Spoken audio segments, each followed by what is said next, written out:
You might have to use your imagination a little bit today because you don't want to see me do some 3D modeling and rendering. I've tried it, it's garbage. And you're also going to have to imagine my blue smart bulb behind me did not just completely nuke itself because it doesn't want to work anymore. So lighting's a bit different. I know, it'll take some getting used to, but ideally we can focus on updating the Apple Watch design today. Without further, a round chassis. Let's begin.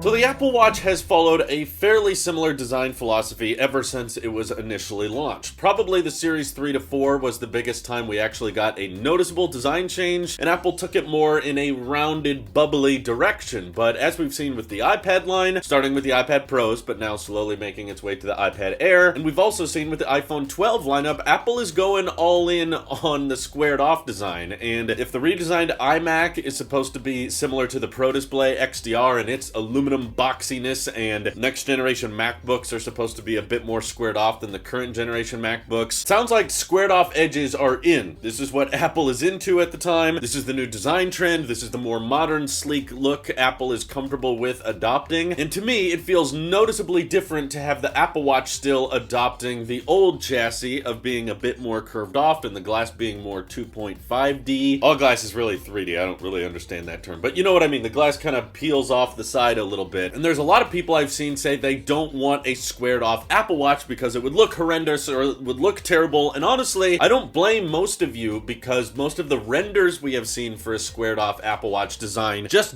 do it completely wrong. And this is hypocritical as someone who's tried to make crappy renders in the past, but in my head, it looks beautiful. And the main reason I think people are getting it wrong is because they're ignoring the fact that a squared off design, whether it be on iPads or iPhones, typically results in a much thinner one. And every render I've seen, for the most part, of the squared off Apple Watch always tries to retain the same thickness of today's Apple Watch. And yeah, trust me, guess what? If you retained the same thickness of the old iPads, or if you retained the same thickness of the iPhone 11 series, but made them squared off, they would look pretty bad too. They would be way more chunk, they would look thick, they would look heavy and bulky, but that's not what Apple did here. They went kind of down the iPhone 5 route of if you square things off, you can push your components more to the edge of the device and make something a lot thinner. And because the Apple Watch is kind of running out of features to add, they're running out of functional benefits to having a watch, and you'll know they're truly out of ideas if they adopt Touch ID or a camera, because they're like, I don't know, these aren't even gonna be that useful, but here you go. So what do you do when you run out of functionality things to add, right? Well, that's the same problem Apple faced when they developed the iPhone 7. They're like, okay, now what do we do? Oh, okay, we start focusing on aesthetics. That's when the iPhone 10 came along. It was like they're going all in on making it look cool and futuristic. Is it more functional and practical, and does it involve more use cases? No, pretty much all the same use cases. We just want to focus now on making it more pretty, which, since the Apple Watch is a fashion piece, I think that Apple will probably have to focus on what's the latest design in fashion, what's the latest design trend in tech, and this is what I think could bring some design symmetry between the Apple Watch line and the iPad and the iPhone line, which don't really match very well right now. So if you were able to design a squared off Apple Watch that would be a lot thinner and narrower, then I think you could actually make it look a lot more clean and symmetrical with the rest of the lineup. I know that compressing and shrinking down all the internal components of the Apple Watch is not necessarily easy, and I'm not trying to say this is a leak or a rumor or something Apple has to do this year with the Series 7. Hate to spoil you, but the Series 7 is probably going to look very similar to the Series 6, just with some extra health sensor that people can get excited for, try out when they first unbox the Apple Watch, and then ignore for 12 months. More than likely, that's what's going to end up happening. But if Apple Watch sales start stagnating and Apple's not able to get people excited to upgrade their watch, as they're already struggling with that, because genuinely, if anybody still has a Series 4 in today's day and age, I'm going to tell you, no need to upgrade, because the upgrades aren't really justifying the cost right now. But if they go forward with a thinner, squared off Apple Watch, imagine if it had the same thickness of an iPad Pro, and you don't have to worry about it bending because